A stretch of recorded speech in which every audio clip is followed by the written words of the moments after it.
এই রে বাদর দে বাদর আদর আদর আমার ভাই বলেছিল কল করে যে আমার চয়েস মতো দুইটা পাঠিয়ে দিতে আর কি। ওর দুইটা ফ্রেন্ড আসছে বাংলাদেশে, ওরা চলে যাবে আর কি আগামী 7 তারিখে, তাই ওদের কাছে এগুলো দিয়ে দিব। আমার কাছে কিন্তু ভালো লাগছে, আমার কাছে পার্সোনালি ভালো লাগছে। এটাকে আমি আর্জেন্ট তৈরি করে নিয়ে আসছি, দাঁড়িয়ে কিন্তু তৈরি, মানে তার ওর দোকানে দাঁড়িয়ে ওর রেডি করেছে, আমি বসেছিলাম। মামা কি খাও? কিটা খাও এটা? এটা কি মামা? চপকেট।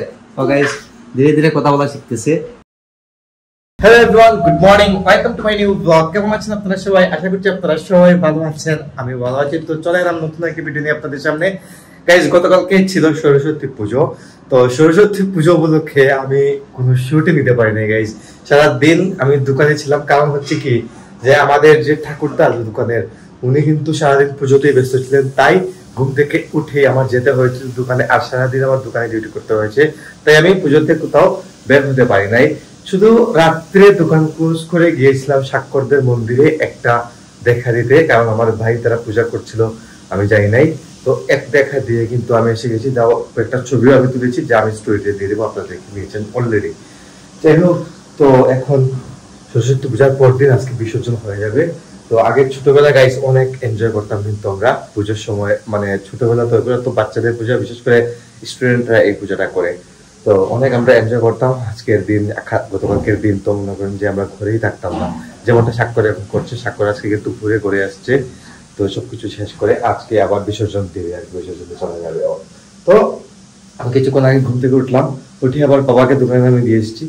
আমিও কিন্তু গাইজ গতকালকে রাত্রে অনেক লেটে ঘুমিয়েছি, মানে ঘুম আসে না, জানি না কেন, জানি খুব কম কিন্তু ঘুম আসে, মানে হুট করে ঘুম যে আগে যেভাবে চলে আসতো এভাবে চলে আসে না। হয়তো গাইজ অনেক কিছু কারণ, ঠান্ডার কারণে হতে পারে এটা। আর এদিকে দেখুন, মা এদিকে বসে জব করতেছেন, কি দেখো গাইজ, মা জব করতেছেন বসে, আর চুল শুকাইতেছেন। গাইজ ঠান্ডার সময় যে এই রোদটা পড়ে, এটা এই রোদটা কতদিন পড়বে, যদি আমাদের বাসার সামনের বিল্ডিংটা হয়ে যায় তাহলে কিন্তু এরকম রোদ কিন্তু পাওয়া যাবে না। নানি এই রোদ লেগে আবার দিতে ছাদো ছাদো দিতে এই রোদ ফাইন লাগে আবার, যদি সামনে বিল্ডিং হয়ে যায়। গাইজ সামনে বিল্ডিং হয়ে গেলে কিন্তু এরকম এটলিস্ট পাওয়া যাবে না, মানে ঘরের মধ্যে এরকম রোদ। যাই হোক, তো আমি একটা ব্ল্যাক কফি নিয়ে নিলাম, তো জানেন তো। আর স্বাক্ষর কিন্তু গাইজ ঘরে, স্বাক্ষর হয়েছে না সকালে, স্বাক্ষর কিন্তু গাইজ এসে ঘুমিয়ে পড়েছে। গাইজ ও 2-3 দিনের কিন্তু ঘুম বাসায় কিন্তু আসতে পারতেছিল না। আমি গতকালকে ওর কাছে কিন্তু বাইক ছিল আমার, তো আমি ভাবলাম যে ও দেখছি যে ঘুমে আলুডুলু করতেছে, তো বাইকটা আমি নিয়ে আসি, আমি ওর থেকে বাইকটা নিয়ে আসি, বলছিলাম যে আমার একটু কাজ আছে, তুই দিয়ে দে আমাকে বাইকটা, তাই দিয়ে দিয়েছে আমাকে। নাহলে কিন্তু গাইজ কোথায় গিয়ে পড়তো আসলে, মানে আমি এরকম ভয় পেয়েছিলাম, তাই আমি নিয়ে এসেছি। তো ভালো হয়েছে, কিন্তু মা বলছেন যে ভালো হয়েছে তুই বাইকটা নিয়ে এসেছিস ওর কাছ থেকে। আর গাইজ দেখে এখন শুরু হয়ে গেছে রান্না বাড়া, শেষ নেই তোমার জব করা। গাইজ মা জব টপ করে চলে এসেছে রান্না করতে। তো আজকে কি কি রান্না হচ্ছে দেখুন, পিছনে রান্না করেন।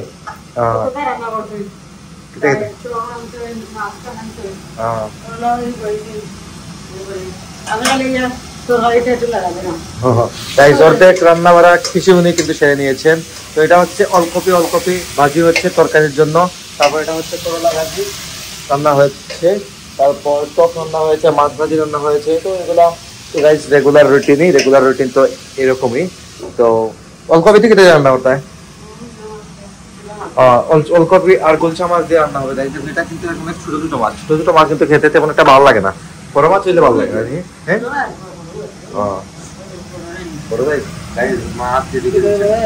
মোটামুটি সাইজ ভালোই আছে, খারাপ না কিন্তু। যাই হোক, আর আজকে গাইস পিসি মনে চলে যাবেন বাড়িতে, আজকে গিয়ে গিয়ে না করে দিন। তাও ঠিক গাইস, খাই যাবে না খাই চলে যাবে, খাই মঙ্গলবার মানে না, আজ মঙ্গলবার নেই তো খামনে খাই যাবে না, নাই যাবে খাই যাবে না গাইস।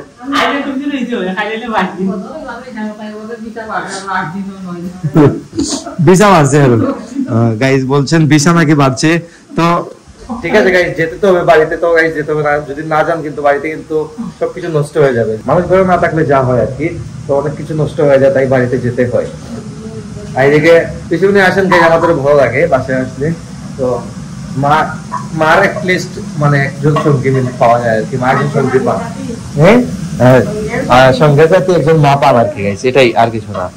আর এই আর কি মানে খাইলি মানে সমস্যা নাই, কালকে দেখি বাকি শিওর একদিনের ভিসা ভালো আর কি, আর কিছু রেডি নাকি গাইস, রেডি হয়ে গেছে, হ্যাঁ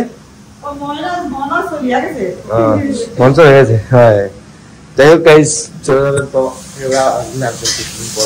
তো গাইস এখন বসে আছি আমি আমার রুমে। আজকে সরস্বতী পূজার পজিশন বের হয়েছিল, পজিশনের কিছু ফুটেজ আমি রিলস এর মাধ্যমে আপনাদের সাথে শেয়ার করে দিয়েছি, আপনারা অলরেডি দেখে নিয়েছেন। পূজা পার্বণকে দেখা হয় না, অনেক দিন হয়ে গেছে, তো ওদেরকে দেখে আসি, প্রায় 2 মাসের মতো হয়ে গেছে গাইস ওদেরকে দেখি না, ধীরে ধীরে কিন্তু ওরা বড় হয়ে যাচ্ছে। তো এখন আমি বের হবো শ্রীমঙ্গলের উদ্দেশ্যে। গাইস চলে এলাম প্রাজ্ঞকে দেখতে, কিন্তু পূজা ঘুমিয়ে পড়েছে। আমার ভাগ্য ভালো যে ওকে এসে সোজা পেয়ে গেছি। এখন প্রাজ্ঞ কি করে, প্রাজ্ঞ কিন্তু বড় হয়ে গেছে গাইস, অনেকটাই অনেকটা বড় হয়ে গেছে প্রাজ্ঞ। চক্কে খেয়েছি মামাকে খাও, কিটা খাও এটা, এটা কি মামা? চক্কের। ও গাইস ধীরে ধীরে কথা বলা শিখতেছে, তো পুরোপুরি কথা বলতে পারে না। আর পূজা কিন্তু মোটামুটি শিখে গেছে, কিন্তু ও ঘুমিয়ে গেছে, রাত অলরেডি 11টা বেজে গেছে, তো অনেক লেট হয়ে গেছে আস্তে আস্তে। আর এই দেখুন বর্দি বর্দি কে দাঁড়াও আসুন বালা কাউসারি লেগা গাইস, স্বাভাবিক বিষয়, টুইন আছে আর বড় একটা ভাগনা।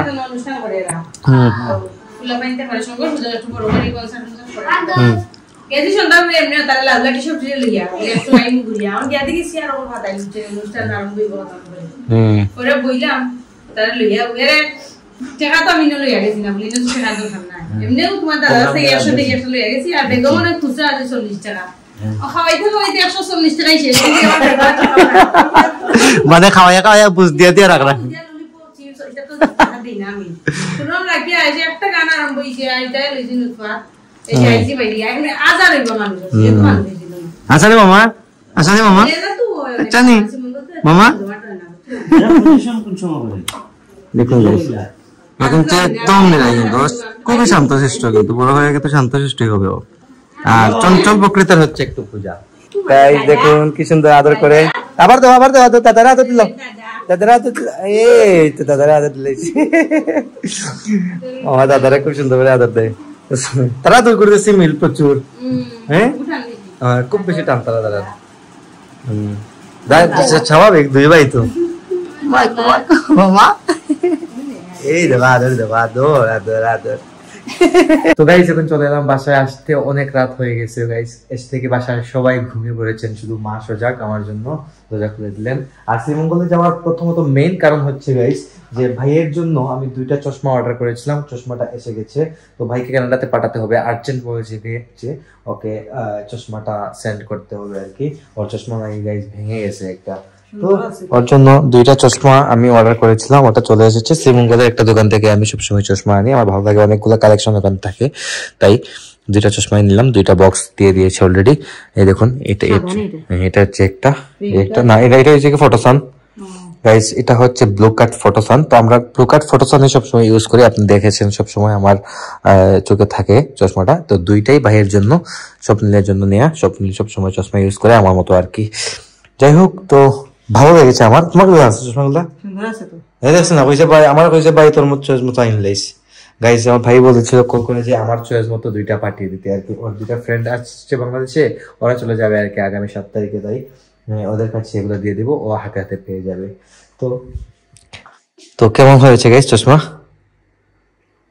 আমার কাছে কিন্তু ভালো লাগছে, আমার কাছে পার্সোনালি ভালো লাগছে। এটাকে আমি আর্জেন্ট তৈরি করে নিয়ে আসছি, দাঁড়িয়ে কিন্তু তৈরি, মানে তার ওর দোকানে দাঁড়িয়ে ওর রেডি করেছে, আমি বসেছিলাম।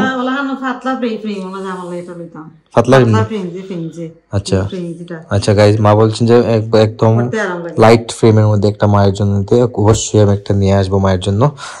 তো খাওয়া দাওয়া করবো, খানিতে আছে মানে রেডি না খালি গাইস, আমার খাবার দাবার সবকিছু রেডি করে রেখে দিয়েছেন, দেখি খাওয়া রেখে গুজে রেখেছেন গাইস, রুটি, তারপর ডিম ভাজি, আর এদিকে সকালের মাছ তরকারি গুলা রয়ে গেছে, এগুলা দেখে নেবো, সমস্যা নাই, রাতের খাবার তো আমি রুটি খাই। আর আগে সালাদ খেতাম গাইস, তো রুটিটা আমি স্কিপ করে দেবো কয়েকদিন পর, আবার সালাদ খাওয়া শুরু করবো আর কি। যাই হোক, তো ব্লগটা এখানে এন্ড করে দিচ্ছি। আপনারা আমাকে ফলো করতে চাইলে আমার ফেসবুক ইনস্টাগ্রামে ফলো করতে পারেন। আমার ফেসবুক ইনস্টাগ্রাম লিংক নিচে ডেসক্রিপশনে পেয়ে যাবেন। এন্ড আই হোপ আজকে ভিডিওটা আপনাদের ভালো লেগেছে। ভিডিও ভালো লাগলে অবশ্যই লাইক করবেন, কমেন্ট করবেন, শেয়ার করবেন এবং চ্যানেলে নতুন হয়ে থাকলে সাবস্ক্রাইব করে আমাকে সাপোর্ট করবেন। দেখা হচ্ছে নেক্সট ভিডিওতে। ততক্ষণ ভালো থাকুন, সুস্থ থাকুন। Thank you so much for watching.